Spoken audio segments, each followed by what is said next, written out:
Have you ever noticed how two people can earn almost the same salary, live in the same city, face the same prices, but 10 years later, one feels financially calm, and the other feels constantly behind? Not broke. Just always one emergency away from stress. That difference usually isn't luck. It's habits, quiet, normal habits that don't feel dangerous at all. Let's start with a familiar scene. You're working a decent job in the US or Europe. After tax, maybe your monthly take-home is around $3,500. Rent or a mortgage takes $1,200 to $1,500. A car payment, insurance, fuel, another $400. Student loans, maybe $250.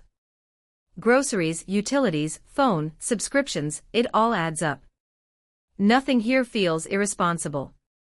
This is just normal life.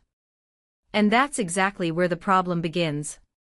The first habit is building life around monthly payments instead of total cost. A $30,000 car doesn't feel like $30,000. It feels like $420 a month. But over 6 years with interest, that car quietly becomes $38,000. Not because you were careless, but because your brain is wired to think in small, manageable numbers. Psychologically, monthly payments reduce pain. They shrink big decisions into something emotionally acceptable. Long-term, though, this habit traps income before it ever reaches you. Then there's lifestyle inflation. Your salary goes up by $300 after tax. Rent gets nicer. Your phone gets newer. Your weekend spending softens stress. On paper, nothing changes. In reality, your margin disappears. People don't inflate lifestyle because they're greedy. They do it because progress feels like reward. But if every raise is consumed, wealth never compounds. It just passes through. Another quiet habit is using credit cards as emotional shock absorbers. Bad week. Swipe. Long workday. Swipe. Unexpected expense. Swipe. Credit cards don't make life easier. They delay emotional discomfort.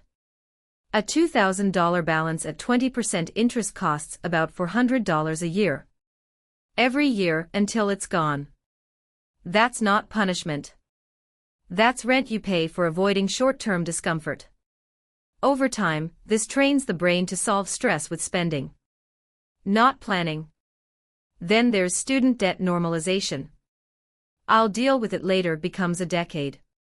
A $30,000 student loan at moderate interest can easily turn into $45,000 over time.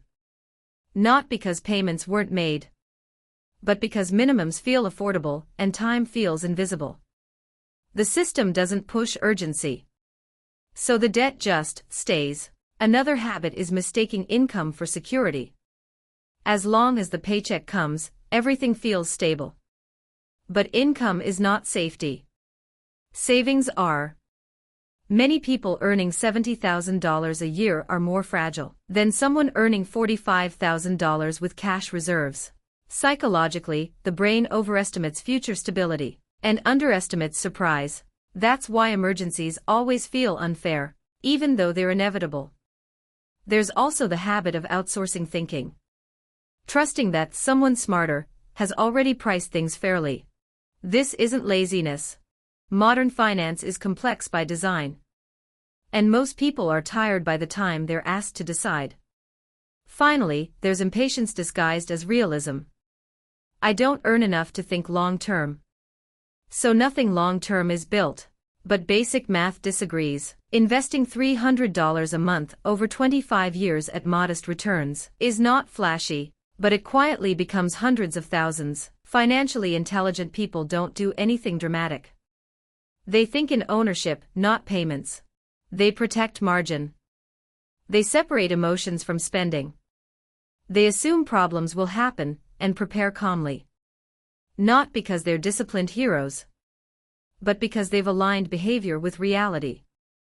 If these habits continue, the long-term result isn't poverty. It's something more frustrating. Working hard forever, while money never feels settled. Awareness doesn't fix everything, but it changes the direction. If this made you think a little differently about money, not guilty, just clearer, you might want to stay around.